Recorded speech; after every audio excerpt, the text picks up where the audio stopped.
Welcome to the FDOT Office of Environmental Management's Introduction to Section 106 of the National Historic Preservation Act. This CBT is the first in a series that will cover the Section 106 regulations and FDOT's process for compliance with Section 106 in accordance with the Section 106 Programmatic Agreement, or PA. This CBT will introduce the National Historic Preservation Act and the process for complying with Section 106 as dictated in 36 CFR Part 800. The environmental review, consultation, and other actions required by applicable federal environmental laws described in this training are carried out by FDOT pursuant to 23 U.S.C. Section 327 and a Memorandum of Understanding dated December 14, 2016, executed by the Florida Highway Administration, or FHWA, and FDOT.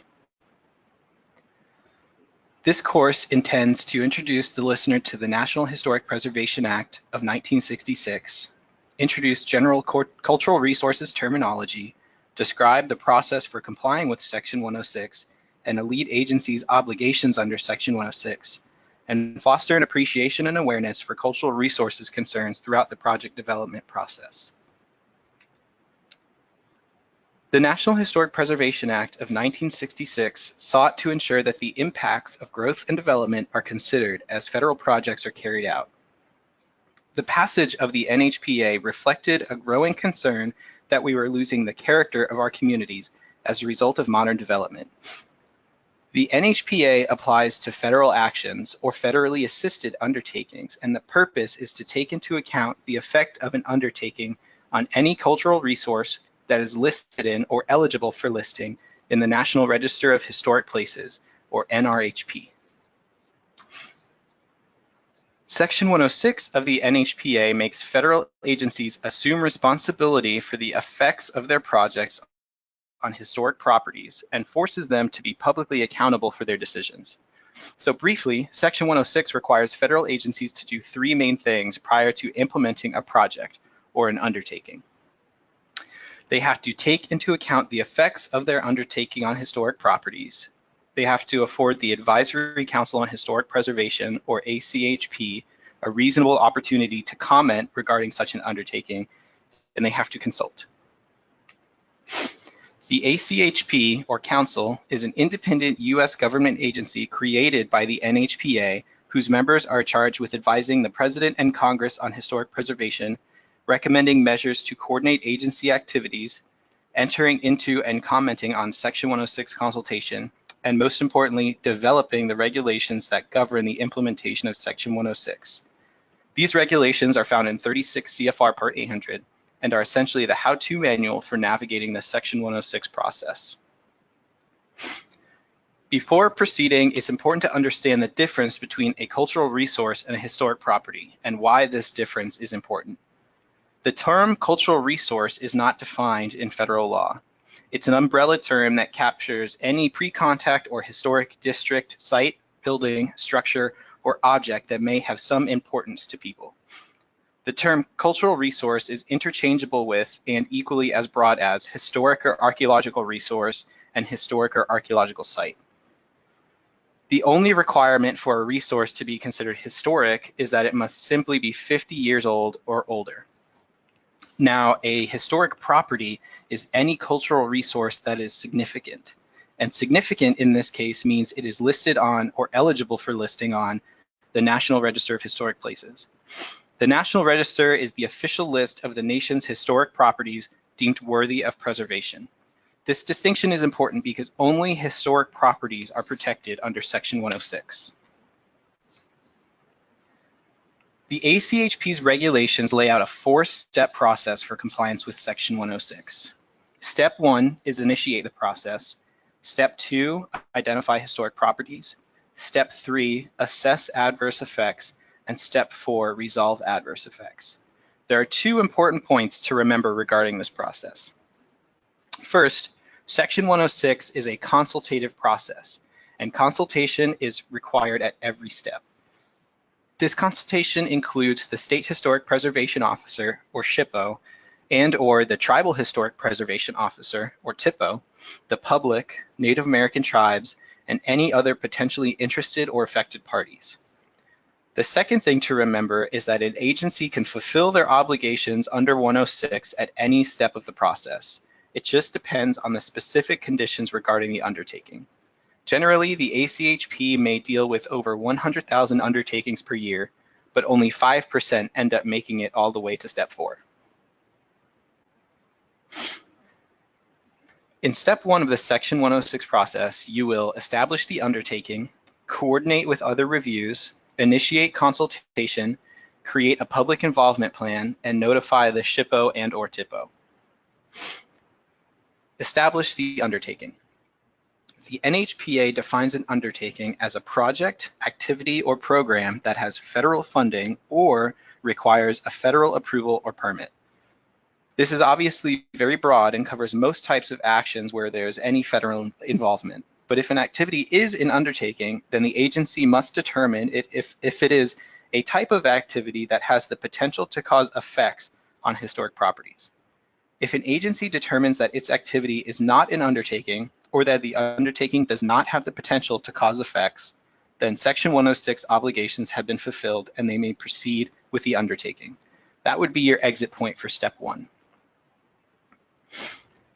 Step 1 is also where the agency should plan for their responsibilities under other environmental requirements that may also apply to the development of the undertaking. Compliance with other laws does not substitute for compliance with Section 106, but information developed for these other reviews can be used to fulfill requirements under the Council's regulations. For FDOT projects, it's especially important to coordinate Section 106 compliance with the requirements of NEPA and Section 4F of the US DOT Act.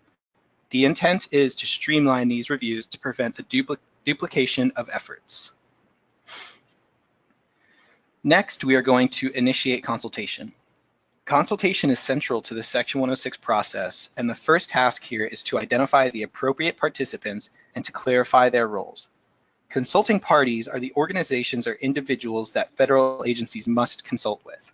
These can include the SHPO or TIPO, Native American tribes, local governments, or the applicants for the federal assistance. We must also make a plan to involve the public. Agencies must seek the views of the public, and we must give the public the opportunity to learn about the project and its effects and afford them the opportunity to express their views. At this stage, we have to plan out the public involvement process and determine how and when to engage with the public. The regulations do not prescribe specific methods for consultation. Instead, they require consultation appropriate to the scale and nature of the undertaking. For FDOT projects, consultation with the public can be accomplished with the department's existing public involvement procedures. Finally, as in every step of the process, step 1 requires consultation with the SHPO and/or TIPO. So at this point, we have established that we have an undertaking with the potential to cause effects to historic properties. We have identified our consulting parties, and we have planned to involve the public. We are ready to move on to the next step of the process. In step 2, we are going to determine the APE, identify historic properties, and as in all 4 steps, we will consult with the SHPO and/or TIPO and involve the public. The area of potential effect, or APE, is the area within which the undertaking may cause alterations in the character or use of historic properties, if any such properties exist. The APE is influenced by the scale and nature of the undertaking and may be different for different kinds of effects caused by the undertaking. The APE should include all project alternatives, all locations that may be subject to ground disturbing activities, including staging or storage areas for materials or equipment, and proposed pond sites. It should also include all locations from which elements of the proposed undertaking may be visible or audible, and all areas where there may be indirect as well as direct effects. You may also choose to delineate archaeological versus historical APEs, since you will likely only be impacting archaeological sites in areas where you are performing ground disturbing work. Let's consider this example where we are reconstructing lanes on this highway within their original footprint. The archaeological APE, shown in yellow, contains all the areas that will be subject to ground disturbing activities. The historic APE in red includes all the adjacent parcels to the back end of their property lines. Now consider how the APE would change if this project included the construction of an elevated roadway. Our archaeological APE remains the same since we are still working within the same general construction footprint, but the historic APE has to be expanded to capture all the areas from where the new elevated roadway will be visible. In order to ensure that your project's APE is appropriate for the undertaking, it should be determined in consultation with SHPO. Consultation ensures that we are not performing surveys of insufficient APEs and risking having to go out and resurvey. Once our APE is established, we can move on to identifying historic properties within the APE. The process of identifying historic properties involves a thorough background review of existing data to identify previously recorded cultural resources and conducting field surveys to locate and record any previously unrecorded cultural resources. Now, if we have cultural resources in our APE, we must evaluate them for significance. Recall that historic properties are cultural resources that are significant, and this significance is determined by its National Register listing status. If the resource is listed on or eligible for listing on the National Register, it's significant, and thus it's a historic property. To evaluate for significance, we use the National Register criteria for evaluation. For a property to be eligible for the National Register, it must meet one or more of the 4 criteria and possess integrity. The actual National Register nomination process is distinct from the Section 106 process and may take years to complete, which is why a resource only needs to be eligible for listing to be considered a historic property and given protection under Section 106. A property that is eligible under Criterion A has an association with an event or pattern in history, such as the bombing of Pearl Harbor. A property that is eligible under Criterion B has an association with significant individuals, like Ford's Theater in Washington, D.C. A property that is eligible under Criterion C is significant because it embodies distinctive characteristics of architecture, engineering, or design, or it represents the work of a master, or it possesses high artistic value, like the Art Deco district in Miami. And a property that is eligible under Criterion D is significant because of its potential to yield information that is important to history or prehistory. This usually applies to archaeological sites. So a property must meet one or more of these criteria, but it also must possess integrity. Integrity is the resource's ability to convey its historic significance through its surviving physical characteristics. When evaluating integrity, we question whether the property still conveys any or some of the listed elements, whether a preservable entity exists, and whether a group that values it could still recognize or use it today. One of the easiest ways for a significant historic building or structure to lose its integrity is to rehab or renovate the building in a way that is not in keeping with its historic character, like the modernized farmhouse pictured here. So, the agency makes the determination of significance and requests concurrence from SHPO. If no historic properties are identified within the APE, then the lead agency makes a determination of no historic properties affected and the Section 106 obligations are fulfilled. That's your exit point for step 2. If historic properties are identified, then we move on to step 3 of the Section 106 process.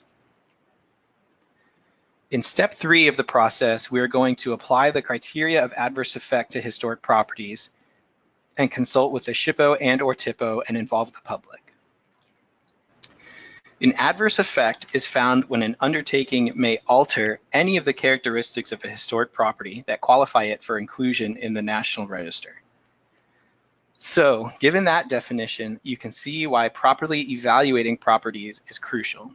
If you have a really good idea of why a property is significant, you can consider how it will be affected and whether the effect will be adverse. For example, if you have a roadway that is listed on the National Register, you would think that reconstructing it in place may be an adverse effect. But if that road is significant because of its association with the development of tourism in Florida, which would be Criterion A, then reconstructing it in place doesn't really alter the characteristics that make it significant. Adverse effects do not have to be a certainty.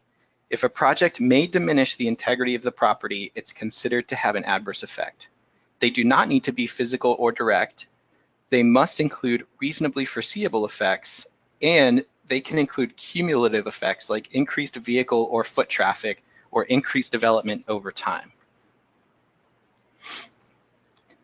If the lead agency determines that their project's effects do not meet the criteria of adverse effect, they make a determination of no adverse effect. After concurrence from SHPO and/or TIPO and other consulting parties, the agency can proceed with the undertaking. That is your exit point for step 3. However, if the agency determines that there will be an adverse effect, then they move on to step 4 of the process. In step 4, we attempt to resolve adverse effects. This step includes notifying the ACHP of the adverse effect, developing strategies to avoid, minimize, or mitigate for the adverse effect, and consulting with SHPO and/or TIPO and the public. The regulations stipulate that the lead agency must notify the ACHP if their project is going to have an adverse effect to a historic property, and they must invite the ACHP to comment or participate in consultation. This can now be accomplished through email using the E106 submittal system. Typically, the ACHP will decline the invitation to comment or participate, but they may enter into consultation on particularly complex or contentious projects. If a project is going to have an adverse effect on a historic property, and these effects can't be avoided, then the agency attempts to minimize or mitigate for them. Of course, this happens in consultation with SHPO and/or TIPO and all of the consulting parties. There are many different ways to mitigate for adverse effects, and the process encourages the development of creative mitigation strategies through consultation, but some of the most common measures include recording historic buildings or bridges, and excavation at archaeological sites, also referred to as data recovery. Other forms of mitigation could include public education, interpretive signage, salvage of certain architectural elements for display or for use on the replacement structure. The possibilities are endless as long as SHPO and/or TIPO, the public, and other consulting parties agree that the measures are sufficient. The Tampa Bay Next project is a great example of a mitigation success story. The reconstruction of I-4 and I-275 was going to have an adverse effect on 12 historic districts, but rather than tearing them down, over 60 historic homes were moved to different locations within their original historic districts. The homes were then sold to homeowners with preservation clauses and funds provided for renovations that would preserve the integrity of the structures. So as a result of this mitigation strategy, most of these homes now reflect their historic character and identity more effectively than they did before they were moved. Once the consulting parties have agreed on the strategies to resolve adverse effects, they are memorialized in a Memorandum of Agreement, or MOA. An MOA is a legally binding document that provides the guidelines for project implementation, and once executed, it evidences compliance with the Section 106 process. At this point, the undertaking can proceed according to the stipulations set forth in the MOA. A few final thoughts that are important to keep in mind through the project development process. Maintain a project file. The documents produced throughout the process, including correspondence with SHPO or consulting parties, will be evidence of your compliance with Section 106. Conduct extensive and good faith consultation. It's up to the participants to work towards the best result. And when in doubt, contact your agency cultural resource experts, the SHPO or TIPO's office, or the ACHP. On this final slide, you will find contact information for the Office of Environmental Management's Cultural Resource Coordinators, as well as useful links for navigating the cultural resources compliance process. Thank you for completing the Office of Environmental Management's Introduction to Section 106 of the National Historic Preservation Act, CBT. The next CBT in this series will describe FDOT's internal process for compliance with Section 106 as dictated in the Section 106 Programmatic Agreement.